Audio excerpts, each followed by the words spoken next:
മനസ്സുകൊണ്ടും നമ്മളെ കൊണ്ടും എന്തെങ്കിലുമൊക്കെ ചെയ്യാൻ ഒക്കും.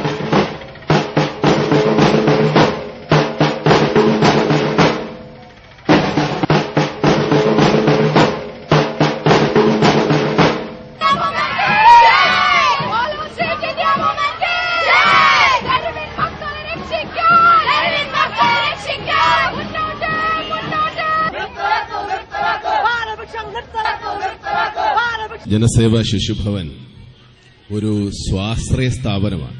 ഒരുപാട് കുട്ടികളെ ഇവിടെ ദത്തെടുത്ത് വളർത്തുന്നുണ്ട്.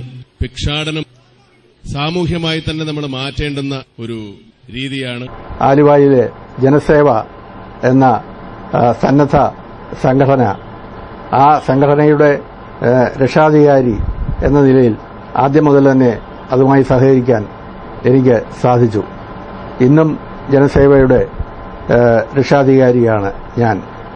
ജോസ് മാവേലി സേവനം അനുഷ്ഠിക്കുക എന്ന തന്റെ ലക്ഷ്യം അന്നും ഇന്നും നിർവഹിച്ചുകൊണ്ട് തുടരുകയാണ്. ഇത് എറണാകുളം എന്ന പട്ടണത്തിന്റെ പ്രവേശന കവാടമായ വൈറ്റില.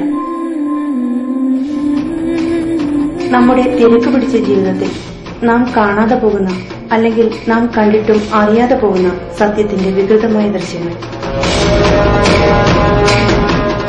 മനുഷ്യനായി പിറന്ന ഏതൊരു വ്യക്തിയുടെയും കരളലിയിപ്പിക്കുന്ന അതിദാരുണമായ കാഴ്ച.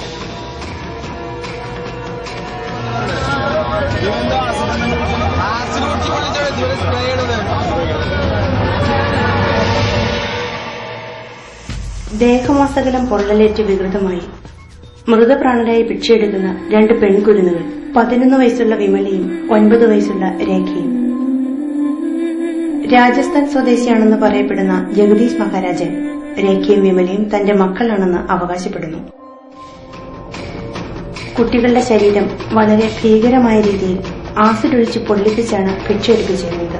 ശരീരം ആസകലം ആസിഡ് ഒഴിച്ച് പൊള്ളിച്ച് 2 കുട്ടികൾ എറണാകുളത്ത് വൈറ്റ്ല ജംഗ്ഷനിൽ ഭിക്ഷയെടുക്കുന്ന വിവരം അതിലെ കടന്നുപോയ ടിനി ടോമും അജയനും, അജയൻ പറയുമ്പോൾ നമ്മൾ പക്രു എന്ന് പറയുന്ന അജയൻ, ഇവർ രണ്ടുപേരും അതിലെ പോയപ്പോൾ കണ്ട കാഴ്ച എന്നെ വിളിച്ചറിയിക്കുകയുണ്ടായി.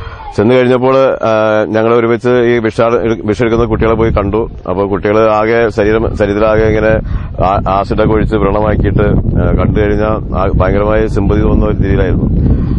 അപ്പോൾ ഈ കുട്ടികളെ രക്ഷിക്കാൻ വേണ്ടി പിന്നെ അടുത്ത മാർഗം ഞങ്ങൾ അവിടെയുള്ള പോലീസ് സ്റ്റേഷനിൽ പോയി വിവരം പറഞ്ഞു. പോലീസുകാർ ഓടിവരികയും ചെയ്തു. അങ്ങനെ വന്നു കഴിഞ്ഞപ്പോൾ നാട്ടുകാരെല്ലാം കൂടി ഞങ്ങൾ കുട്ടിയെ ബലമായിട്ട് തന്നെ പിടിച്ച് ഒരു കടയുടെ മുമ്പിൽ കൊണ്ട് ഇരുത്തി. ഇവർ കൊതിരി ഓടാൻ നോക്കി. അപ്പോഴേക്കും ഒരു വിസിലടിച്ചു. ഒരാൾ വിസിലടിച്ചിട്ട് കുറെ ഭിക്ഷക്കാർ ഓടിക്കൂടി ഞങ്ങളെ ആക്രമിക്കാനൊക്കെ കൂടി വന്നു.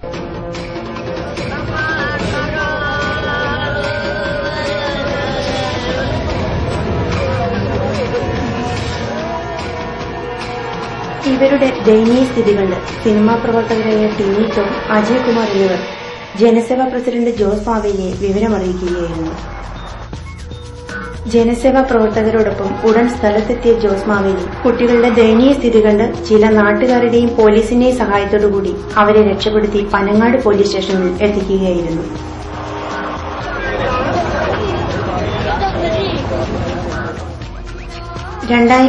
ിലെ പുതുവർഷ പിറവിയിൽ മലയാളത്തിലെ പ്രമുഖ പത്രങ്ങളിൽ ഇത് വാർത്തയായിരുന്നു.